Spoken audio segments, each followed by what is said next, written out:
Je connais beaucoup de gens qui réussissent mieux que moi, mais aucun d'eux n'y est arrivé sans avoir traversé des routes chaotiques.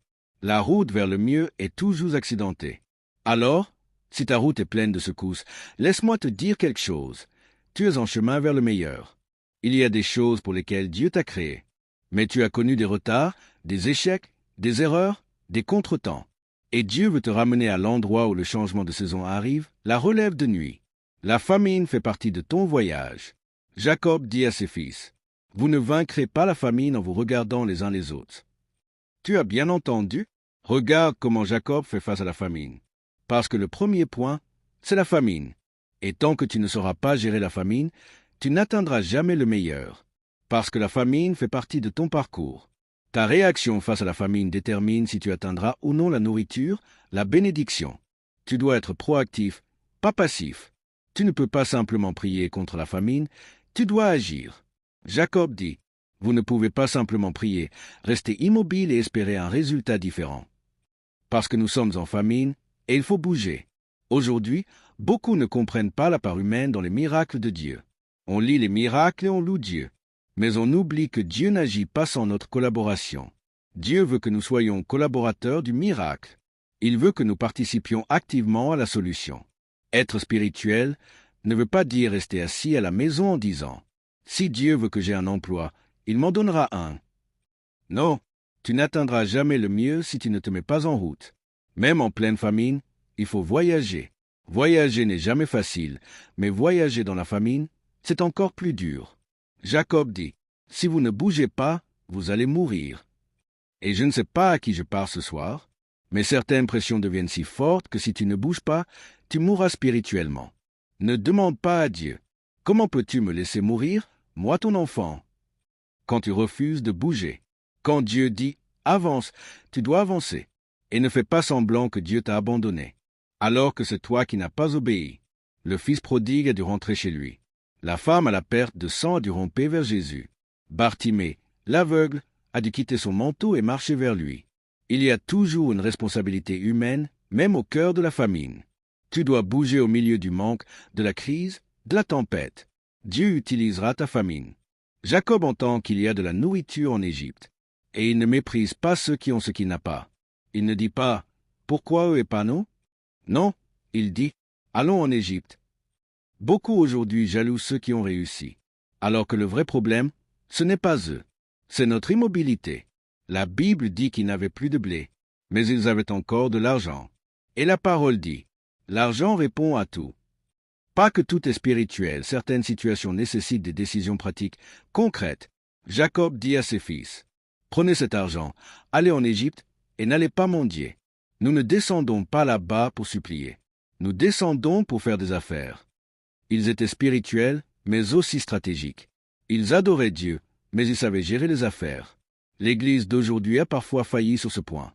On a beaucoup enseigné à prêcher, mais trop peu à agir. On dit, danse, tourne 3 fois, sème une offrande, et tu sortiras de la crise. Mais on oublie que la bénédiction implique aussi la sagesse, la gestion, l'action. Jacob ne va pas en Égypte pour mendier, il y va pour négocier. Et parfois, la famine est si dure qu'elle te pousse à bouger. Tu n'irais pas sans elle. Dieu utilise donc la famine pour te déplacer. Ce n'est pas toujours une famine de nourriture. Cela peut être une famine d'amour, de paix, de direction, de sens, de sécurité. Chaque personne m'écoutant en ligne ou ici a connu une forme de famine. Un manque de père, de mère, d'affection, d'emploi, de stabilité, de reconnaissance. On ne le voit pas toujours. Parce qu'on s'habille bien, on sourit, mais à l'intérieur, chacun vit un désert. Et c'est souvent dans la famine que tu apprends à prier, à chercher Dieu, à bouger. La famine t'arrache à ta zone de confort. C'est difficile, mais c'est nécessaire. Elle te pousse à voyager, à entreprendre, à te relever. Alors déclare, « Je suis sur la route, pas pour une promenade, pas pour un voyage d'agrément. Je suis sur la route vers le mieux. Je poursuis quelque chose que Dieu a promis dans ma vie. Je suis fatigué de pleurer sur les mêmes problèmes, fatigué de me plaindre avec les mêmes personnes. Je dois bouger. Seigneur, délivre-moi des gens qui refusent d'agir dans la famine. » La famine. Et Dieu dit, une action est requise de ta part. Tu dois te mettre en route. Chaque fois que tu ne peux pas repousser une épreuve par la prière. Chaque fois que tu invoques le sang de Jésus et que la situation demeure. Chaque fois que tu cries à Dieu et que le problème persiste. Alors cela signifie que Dieu utilise cette famine comme un instrument pour te déplacer d'un lieu à un autre. S'il s'agissait du diable, je pourrais le réprimander. S'il s'agissait d'un combat spirituel, je pourrais le vaincre. Mais quand Dieu envoie une famine pour te pousser à bouger, c'est parce qu'il y a, dans sa providence, quelque chose qui ne peut pas s'accomplir là où tu es. Et tu dois te déplacer pour le recevoir. Dieu sait que certains d'entre nous ne bougeront pas tant qu'ils se sentent trop à l'aise. Et donc, Dieu se sert de la famine pour les forcer à bouger. Ils descendent alors en Égypte pour faire des affaires. La famine dans la famille. Ce qui est intéressant, c'est que, même s'il y a une famine en Canaan, il y a aussi une famine dans cette famille. C'est mon deuxième point, la famille. Ce texte met subtilement en lumière un détail qu'il faut remarquer. Jacob envoie ses fils en Égypte pour acheter du blé, mais il ne laisse pas partir Benjamin de peur qu'il ne lui arrive malheur. Et cela nous révèle une vérité cachée. Jacob ne fait pas totalement confiance à ses propres fils. D'où vient cette méfiance dans la culture de cette famille? Elle vient de leur histoire. Et même si certains d'entre vous font semblant de ne pas comprendre, nous savons tous qu'il y a, dans nos familles, ces petits non-dits, ces blessures, ces tensions qui laissent des traces. Quand tel cousin vient te voir, tu le regardes du coin de l'œil, parce que tu sais ce que tu as déjà traversé. Et cette culture de méfiance s'est installée. La famille n'est plus féconde, Canaan non plus. Il n'y a plus cet environnement d'amour et de confiance, qui rend la famille nourrissante et paisible. Jacob se souvient de ce qui est arrivé à Joseph. La dernière fois qu'il avait envoyé un de ses fils avec les autres, ce fils avait disparu, et il garde encore une cicatrice de cette trahison. C'est pourquoi il dit « Je vais garder Benjamin ». L'attachement et la peur de perdre. La raison pour laquelle il garde Benjamin et laisse partir les autres, c'est parce que Joseph et Benjamin étaient les deux fils de Rachel, la femme qu'il aimait profondément, et Rachel était l'amour de sa vie. Benjamin est tout ce qui lui reste d'elle. Et il se dit, si je perds Benjamin, je perds tout ce qui me reste des plus beaux jours de ma vie.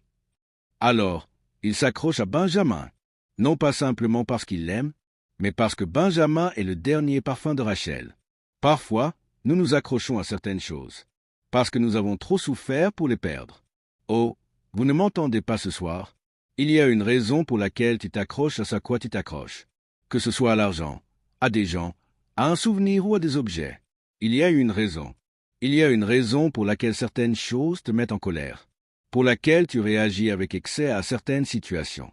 Parce que si l'on comprenait ce que tu as traversé avant, on comprendrait pourquoi tu tiens si fort à ce que tu as maintenant. Alors je te demande, à quoi t'accroches-tu à cause de ce que tu as vécu? Jacob, ce vieil homme, s'accroche au dernier parfum de Rachel.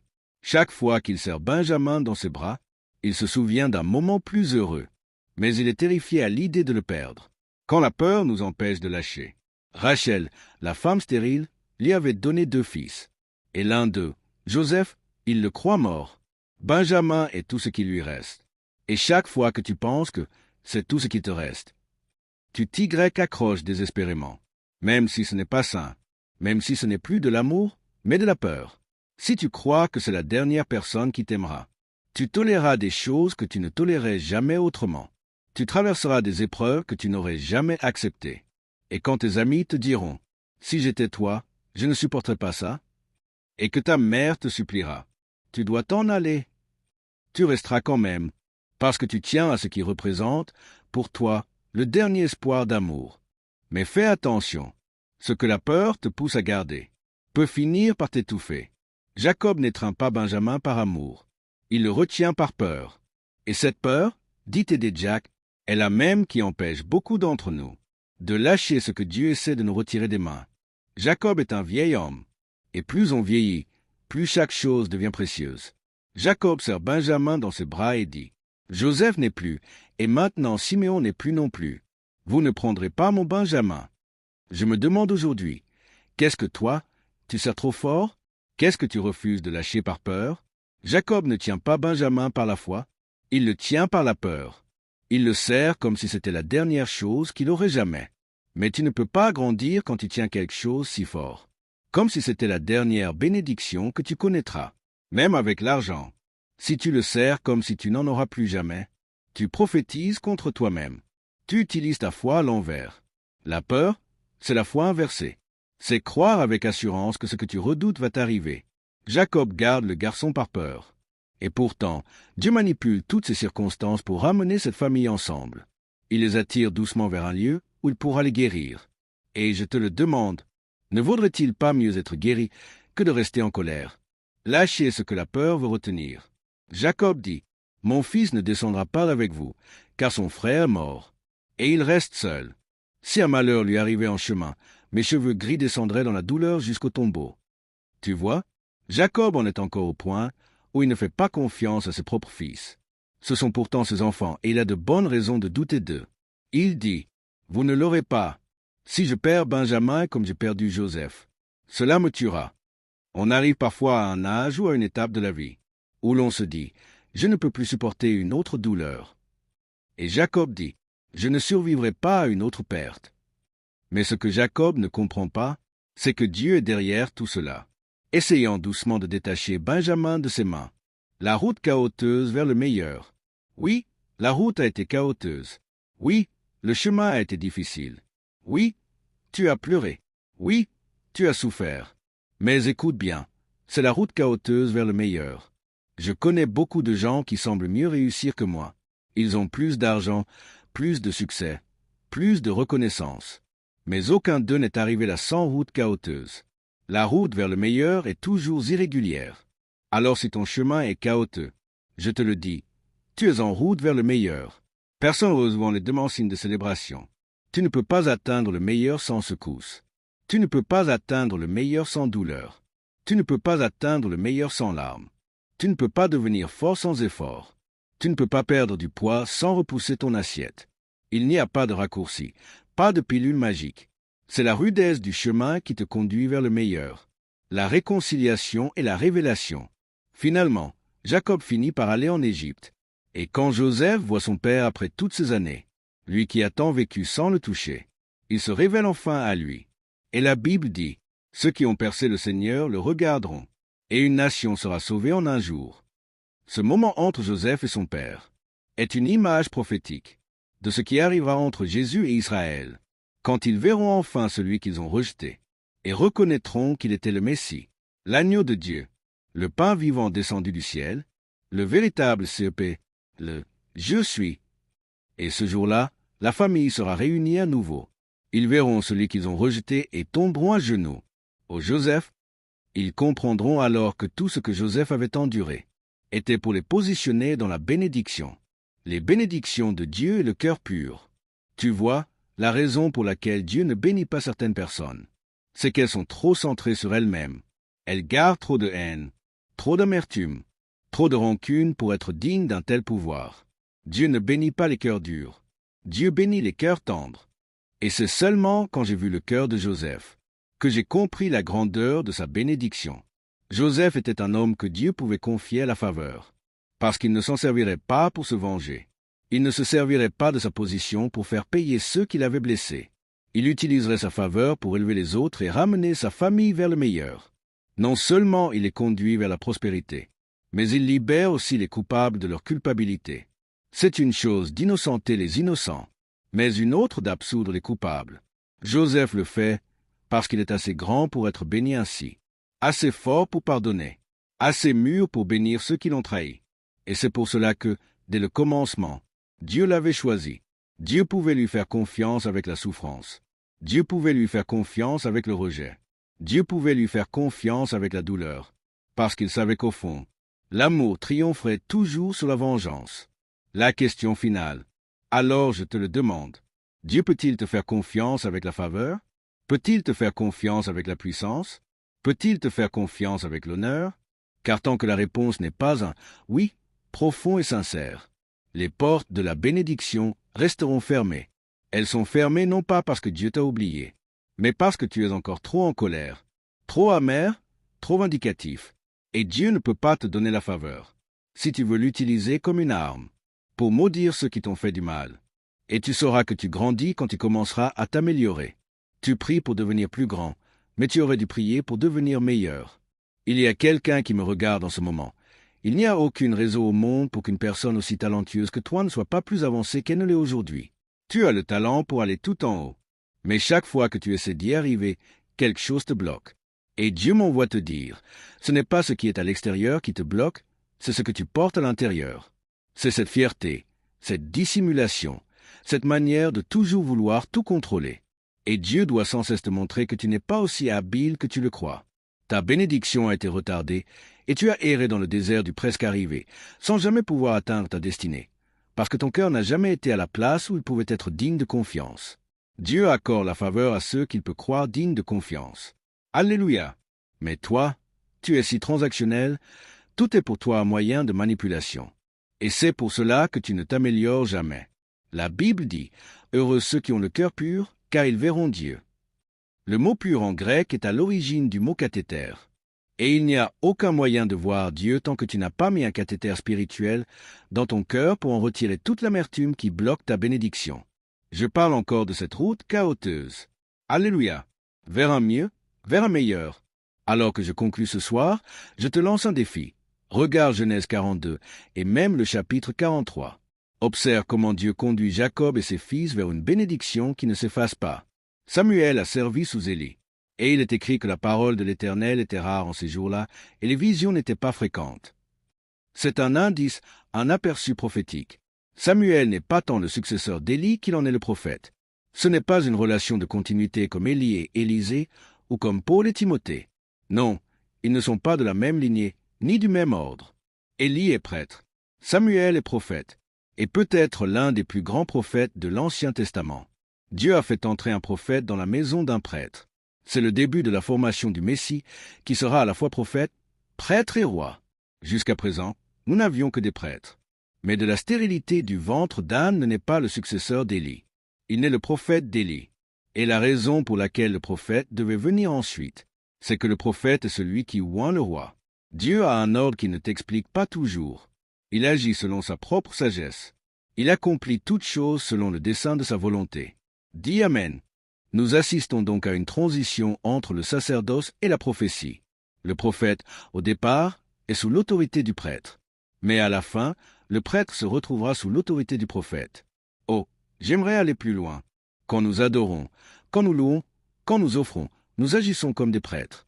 Mais quand je me lève pour prêcher, j'agis comme un prophète. Alléluia! Ainsi, pendant que vous adorez, je suis sous vous. Mais quand je prêche, vous êtes sous l'onction que Dieu a déposée. Nous venons de mettre en scène le texte lui-même. Le prêtre vient d'abord, puis vient le prophète. Tu provoques la parole de Dieu par ton adoration.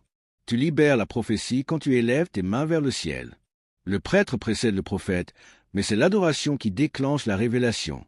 Ce n'est pas une simple succession. C'est une transformation. C'est une révolution. C'est un mouvement divin. Et l'ironie, c'est que la parole du Seigneur était rare à cette époque.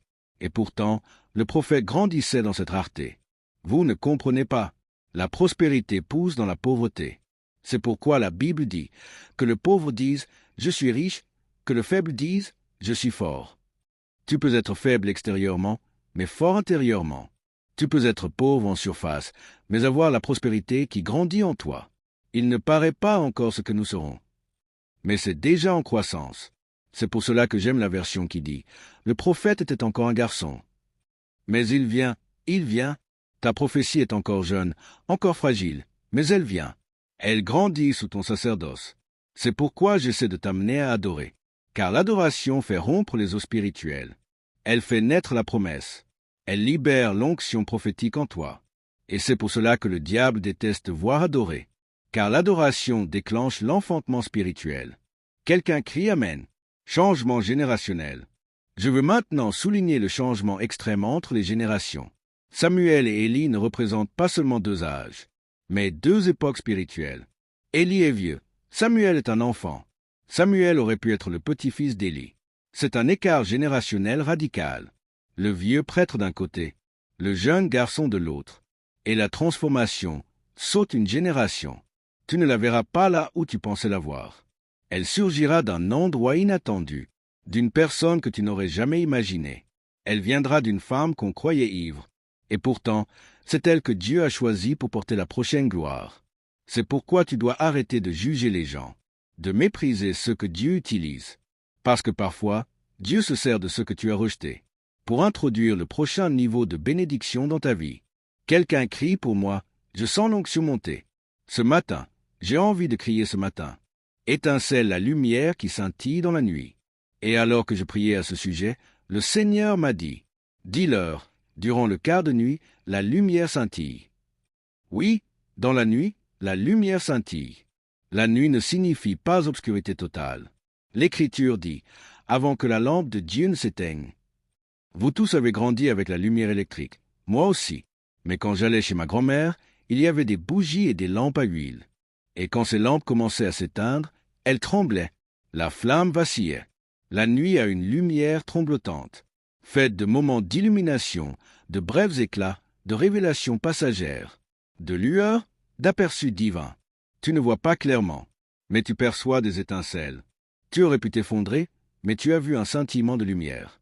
Chaque fois que le diable a cru t'avoir, Dieu a laissé la lumière vaciller juste assez pour que tu survives. Tu es encore dans ta nuit, mais tu as une lueur. Et parfois, une lueur suffit. Si tu as juste une étincelle de lumière, tu peux tenir encore un peu plus longtemps. Certains d'entre vous sont sortis avec juste un éclat, un reste de lumière. Comme cette femme qui a dit, « Je n'ai pas besoin du pain entier, donne-moi seulement une miette. » Certains d'entre vous savent sortir d'une tempête avec une miette, avec un reste de foi, avec un fragment de promesse. Donne-moi juste une demi-chance, et je creuserai ma sortie avec mes propres mains. Je n'ai peut-être pas la pleine lumière du jour, mais si j'ai une lumière vacillante, si je connais 2 versets, ou même un seul et demi, si je peux chanter un peu, je peux briser un joug dans ma maison. Je parle à ceux qui se tiennent dans la lumière qui scintille, dans l'entre-deux de la nuit, dans le fragile éclat de l'espérance. Faites du bruit si vous m'entendez. Feu la transmission de la torche. Le vieil homme ne pouvait pas l'entendre. La Bible dit qu'il ne voyait plus, mais elle ne dit pas qu'il n'entendait plus. Pourtant, il n'entend pas ce que le jeune homme entend. Le jeune homme entend Dieu, et il l'entend à tel point que cela le dérange. Cela trouble son sommeil. Cela l'agite au point de se lever encore et encore. Certains d'entre vous entendent Dieu si clairement, mais chaque fois que vous essayez d'agir selon ce que Dieu vous a dit, on vous renvoie en arrière. Et quand on vous renvoie, cela réveille vos blessures de rejet, vos traumatismes d'abandon. Vous pensez qu'on ne croit pas en vous, mais en réalité, ils ne peuvent pas entendre ce que vous entendez. Tout ce qu'ils peuvent faire, c'est vous renvoyer, car ils n'ont pas entendu la même voix. Quelqu'un crie, « J'entends. Mon argent n'est pas encore là, mais j'entends. Mes amis ne sont pas fidèles, mais j'entends. Je n'ai pas encore le bâtiment, mais j'entends. » Quelqu'un en ligne crie, « J'entends. » Cela ne me laisse pas tranquille. Je ne peux ni dormir ni me reposer, parce que j'entends. Cloche retourne au lieu de la rencontre. Mais regarde bien, nous ne pouvons pas rejeter l'un ou l'autre extrême. Je ne parle pas ici de toi et de tes parents, mais de la chaîne générationnelle entière, des grands-parents jusqu'aux enfants. Élie ne peut pas entendre, mais il peut interpréter. Samuel peut entendre, mais il ne sait pas encore quoi faire de ce qu'il entend. Alors, quand Élie aperçut que Dieu appelait le jeune Samuel, non seulement il l'a reconnu, mais il lui a enseigné quoi dire. Dieu a laissé certains d'entre nous sur la terre, juste pour te dire quoi faire avec ce que tu portes. Nous ne cherchons pas à te contrôler. Nous voulons empêcher le cycle infernal des allers-retours. Tu avances, tu recules, tu avances, tu recules. Alors Élie lui dit, « Retourne, couche-toi à ta place. » Autrement dit, retourne à l'endroit où Dieu t'attend. Quand Dieu cria à Adam, « Où es-tu » Ce n'était pas une question de localisation physique, mais une question de position spirituelle. Moses bâtit un tabernacle dans le désert, un lieu de rencontre. Et quand Dieu envoya Jésus, il envoya la divinité rencontrer l'humanité, car Jésus est la rencontre. Je suis le chemin, la vérité et la vie. Nul ne vient au Père que par moi. Alors, retourne au lieu de la rencontre. Repose-toi là, et si Dieu t'appelle encore, réponds avec humilité. Parle, Seigneur, ton serviteur écoute. Ne présume pas que tu auras d'infinies opportunités. Tu ne sais pas s'il t'appellera encore, mais maintenant tu sais quoi dire, car tu as servi sous Élie. Lever de soleil, la collaboration des générations. Aujourd'hui, le monde débat d'un conflit générationnel. Qui est le plus pertinent, les anciens ou les jeunes? Dieu dit, les deux le sont. Il appelle les jeunes, car ils sont forts. Il appelle les anciens, car ils connaissent le chemin. Élie était vieux, mais il savait la voie. Il ne pouvait plus courir, mais il savait comment diriger. L'un ne peut fonctionner sans l'autre. Le quart de jour ne peut partir, avant que le quart de nuit ne prenne la relève. Et le quart de nuit ne peut s'en aller, avant que le jour ne revienne. Dieu dit, tant que vous n'apprendrez pas à travailler dans l'interdépendance, vous ne serez jamais pleinement efficace. Je ne peux plus courir comme avant, mais je sais encore comment jouer le jeu. Le défi de l'ancienne génération, c'est de ne pas être jalouse de la nouvelle, au point de lui refuser le bénéfice de son expérience. Et le défi de la jeune génération, c'est de comprendre que certaines anciennes fondations tiennent toujours. Dans ton désir d'innover, sache qu'il y a encore des lois spirituelles immuables. Et l'une d'elles, c'est « couche-toi au bon endroit et attends le Seigneur. » Car moi, je ne peux pas le faire t'appeler. Je ne peux pas le faire parler. Mais si tu restes à ta place, quand il viendra, tu seras prêt à répondre. Personne ne reçoit les deux signes de célébration. Je ne peux même pas te forcer à retourner à cet endroit. Mais si tu retournes à cet endroit, vois, je dois m'arrêter. Non, tu n'as pas à t'arrêter. Ce qui me touche profondément, en te voyant courir sur cette scène et prêcher, c'est que je me souviens de toi, petite fille, assise là-bas dans le coin, la tête baissée, et te voir revenir pleinement, jusqu'à l'endroit même où Dieu a dit, « Je vais te bénir ». C'est puissant. Oui, dans cet endroit même, où tu as ressenti le rejet, dans cet endroit où tu as connu la honte, dans cet endroit où tu as cru que personne ne t'accepterait, dans cet endroit où tu pensais ne jamais devenir quelqu'un. Dieu a dit, cet endroit est encore un endroit, et je vais te ramener à cet endroit. Je vais te ramener exactement au même lieu, au même point. Montre-moi où tu l'as déposé. Montre-moi où tu as abandonné. Montre-moi où tu voulais tout quitter. Montre-moi où tu voulais fuir. Montre-moi où tu t'es caché. Je vais te ramener à cet endroit. Samuel. Applaudissements. Musique. Voyez, il crie parce qu'il voit la femme prêcher. Mais moi, je crie parce que je vois la petite fille prêcher. Je vois la petite fille qui croyait que sa vie était finie. C'est pour cela que je crie. Parce que tu seras toujours mon enfant. Je te vois encore, comme cette jeune fille assise dans le coin, avec ton gros ventre, tenant Malachie dans tes bras. Et maintenant, regarde ce que tu tiens. Applaudissements. Et ce n'est pas seulement pour elle. C'est aussi pour toi. Certains d'entre vous, Dieu s'apprête à faire quelque chose dans votre vie. Il va briser toute malédiction, toute chaîne, toute honte, toute lutte dans votre vie. Si je te parle, donne à Dieu 60 secondes d'une louange folle. Non, non, non, une louange vraiment folle. Une louange qui brise les malédictions. Une louange qui brise les joues. Une louange qui étanche ta soif. Loue-le comme si tu avais perdu la raison. Loue-le comme si tu venais d'entendre la voix de Dieu. Loue-le comme si tu venais de recevoir une seconde chance. Loue-le comme s'il venait d'ouvrir une porte. Le Seigneur m'a dit, il y a des personnes dans cette salle que j'essaie d'appeler à revenir, à l'endroit de leur confusion, à l'endroit de leur chaos, car il va y avoir un changement de saison, un changement de nuit.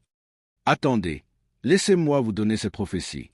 Le Seigneur a dit à Samuel, « Je vais faire en toi des choses qui feront tinter les deux oreilles de tous ceux qui en entendront parler. » Applaudissements. Je vais t'utiliser comme aucun autre prophète avant toi n'a jamais été utilisé dans les Écritures. Je vais t'utiliser dans ta vie, et après ta vie. Je vais t'utiliser pour oindre des rois. Je vais te conduire devant des princes. Je vais te placer dans des positions de puissance. Et je ne sais pas si tu as assez de foi pour le croire, mais Dieu a dit tout cela alors que Samuel n'avait pas encore connu le Seigneur. Applaudissements. Alléluia. Applaudissements. Ce message ne concerne pas seulement les églises. Il concerne ta vie, ton entreprise, ta carrière, tes études, ton appel entrepreneurial, quel que soit ton appel sur la terre. Car tout le monde n'est pas appelé à la chair. Tout le monde n'est pas destiné à faire cela. Tout le monde n'est pas créé pour cela. Ne sois pas unidimensionnel. Il y a des choses que Dieu t'a créées pour accomplir. Même si tu as connu des retards, des échecs, des erreurs, des détours. Mais Dieu veut te ramener à l'endroit. Dieu dit, retourne à l'endroit où tu as entendu ma voix. Parle. Seigneur, car ton serviteur écoute.